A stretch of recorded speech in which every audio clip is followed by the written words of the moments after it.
Baik teman-teman sekalian, ini adalah cara membuat atau mengidentifikasi kemampuan prasyarat dalam rangka melakukan asesmen awal. Seperti yang kita ketahui bahwa untuk melakukan asesmen awal kita bisa melakukan dengan dua teknik, yaitu asesmen kognitif kemudian asesmen non kognitif. Nah, sekarang yang saya contohkan ini adalah asesmen kognitif, di mana kita ingin mengetahui kemampuan prasyarat dari peserta didik yang akan kita ajarkan pada fase saat ini, teman-teman sekalian. Adapun untuk asesmen non kognitif nanti akan kita bahas pada sesi berikutnya. Oke, teman-teman sekalian, ini adalah cara melakukan asesmen kognitif. Mempersiapkan instrumennya, yang pertama adalah mengidentifikasi kemampuan prasyarat.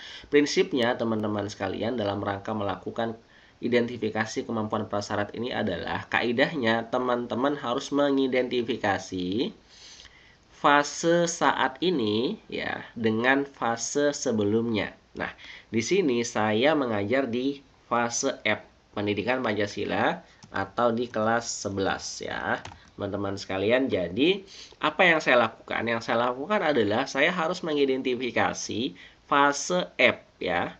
Fase F. Fase saat ini ya. Ini adalah fase saat ini ya. Nah, kemudian apa yang harus saya lakukan? Saya juga harus mengidentifikasi fase 10. Fase 10 ini yang kita kenal dengan fase sebelumnya ya. Nah, pendidikan Pancasila itu memiliki 4 elemen ya. Ini elemen yang pertama ya. Kemudian ini elemen yang kedua. Ini yang kedua. Ini yang ketiga. Kemudian ini yang keempat ya. Oke, teman-teman sekalian lihat, tabelnya sangat sederhana sekali, cukup dibuat seperti ini saja. Fase E, fase sebelumnya, kemudian fase E, fase saat ini. Nah, teman-teman tinggal copy paste ya, apa yang ada di CP di fase di masing-masing elemen ya.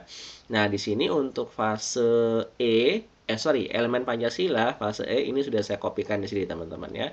Nah, di sini terlihat seperti ini ya tulisannya, teman-teman. Tidak perlu saya bacakan ya. Kemudian yang fase F tentu tinggal di copy paste aja. Nah, begitupun selanjutnya teman-teman untuk elemen berikutnya, elemen Undang-Undang Dasar 45. Teman-teman tinggal copy paste aja fase E untuk elemen Undang-Undang Dasar 45-nya. Begitu juga untuk fase F untuk Undang-Undang Dasar 45-nya ya. Nah, dan seterusnya sampai yang terakhir.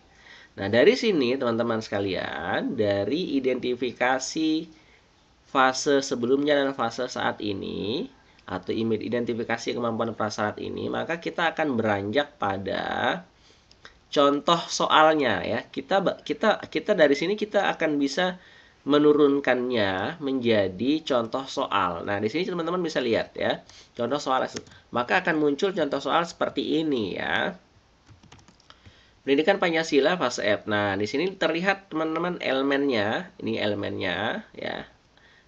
Seperti yang di atas ada 4 elemen tentunya ya. Nah, lalu teman-teman buat kolom lagi seperti ini, catat pembelajaran fase E atau prasyarat atau fase sebelumnya ya. Nah, teman-teman tinggal identifikasi aja nih di bagian sini ya. Di bagian ini kemampuan prasyarat yang paling penting dimiliki di sini apa sih gitu loh ya. Di sini terlihat ya. Oke. Lalu teman-teman, nah lihat di sini ternyata capaian pembelajaran atau prasyaratnya adalah peserta didik itu bisa membedakan kedudukan Pancasila sebagai dasar negara, ya, sebagai dasar negara, sebagai pandangan hidup bangsa, ya, kemudian sebagai ideologi negara. Jadi ada 3 ya. Jadi dia bisa membedakan kedudukan Pancasila sebagai dasar negara itu apa, kemudian sebagai pandangan hidup bangsa itu apa, dan sebagai ideologi negara itu apa. Jadi benang merahnya itu dia paham betul gitu loh ya tentang kedudukan Pancasila tersebut. Nah, coba kita lihat contoh soalnya ya.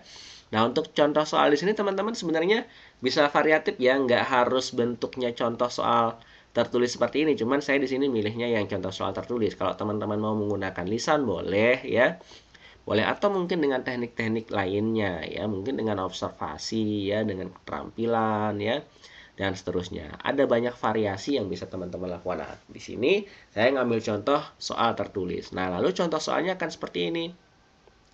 Berikan contoh kedudukan Pancasila sebagai dasar negara. Dia bisa memberikan contoh Kalau Pancasila sebagai dasar negara tuh contohnya seperti ini. Kalau sebagai pandangan hidup bangsa tuh seperti ini.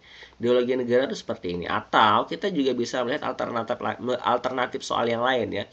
Jelaskan apa yang dimaksud dengan Pancasila sebagai dasar negara. Kalau Pancasila sebagai dasar negara tuh artinya Pancasila itu dijadikan ini gitu ya. Kemudian kalau sebagai pandangan hidup bangsa, maka dijadikan pedoman, pegangan hidup ya.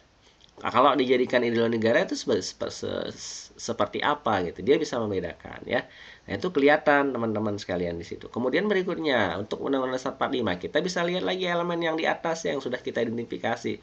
Ternyata kemampuan prasyaratnya itu memberikan contoh peraturan yang berlaku di masyarakat dan di masyarakat, bangsa dan negara. Dia bisa memberikan contoh peraturan-peraturan yang berlaku di masyarakat, bangsa dan negara. Nah, di sini contoh soalnya ya.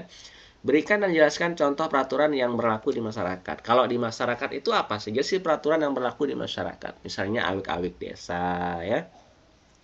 Kemudian perdes, peraturan desa ya yang bisa mengikat masyarakat di desa tersebut ya.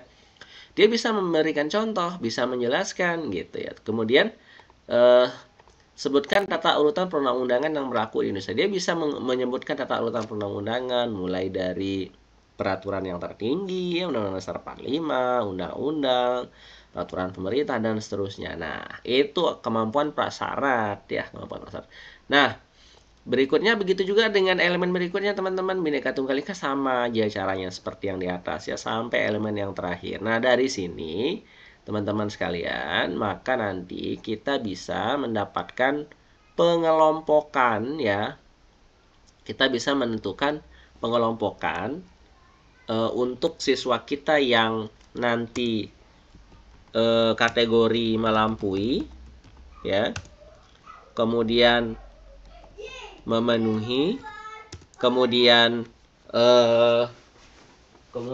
dilanjutkan dengan memenuhi sebagian ya, memenuhi sebagian, kemudian belum memenuhi.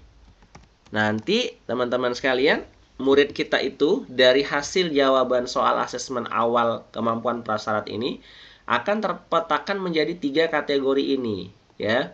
Ada yang sudah melampaui, ini mahir banget ya, dia bisa menjawab dengan jelas semuanya dengan lancar ya. Kemudian memenuhi, dia bisa menjawab semuanya dengan baik lah begitu ya, tapi belum sampai ke melampaui sih ya. Kemudian memenuhi sebagian, ada soal yang dijawab juga kurang tepat begitu, kemudian memenuhi kebanyakan soal yang jawab belum tepat. Nah, dari sini teman-teman kemudian akan terpetakan siswa-siswa kita, murid kita yang di kategori-kategori ini, lalu dari situlah kita kemudian akan menentukan kebutuhan belajar, akan menentukan perencanaan pembelajaran kita terhadap hasil pemetaan kita terhadap siswa-siswa kita yang berada di melampaui. Misalnya di melampaui ini ada teridentifikasi 5 orang ya. Kemudian di memenuhi ini teridentifikasi 20 orang ya. Misalnya di memenuhi sebagian ini teridentifikasi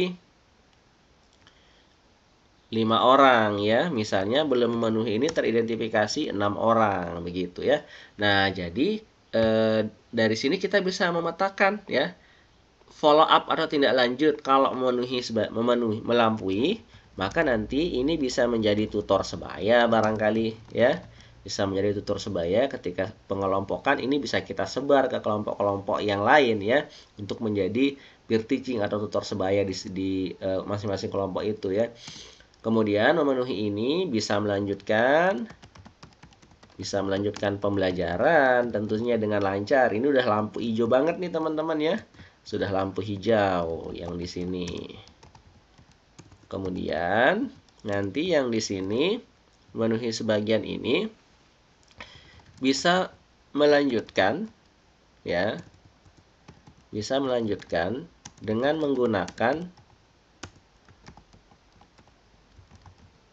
modul kelas 10 pada area yang belum dikuasai ya, karena ada sebagian yang belum dikuasai kalau yang ini ya, sehingga perlu dilakukan pengulangan lah seperti itu, penguatan ya. Kemudian ini juga tetap bisa melanjutkan ya di fase F dengan menggunakan modul kelas 10 ya, dengan teknik matrikulasi. Ada penguatan khusus atau pendampingan khusus ya, pendampingan khusus atau scaffolding. Nah, inilah teman-teman sekalian ya, hasil pemetaan dan hasil follow up yang akan kita lakukan pada perencanaan pembelajaran untuk fase F. Nah, inilah yang dimaksud dengan asesmen awal itu, teman-teman sekalian. Sehingga dari sini kita bisa merencanakan pembelajaran dengan tepat ya, dengan proporsional sesuai dengan kebutuhan belajar murid-murid kita, dan tentu saja dengan profesional. Jadi begitu teman-teman sekalian ya, untuk melakukan asesmen awal non-kognitif. Nah, seperti yang saya sampaikan tadi, untuk asesmen non-kognitif akan kita bahas di lain kesempatan. Terima kasih, jangan lupa subscribe, like, komen.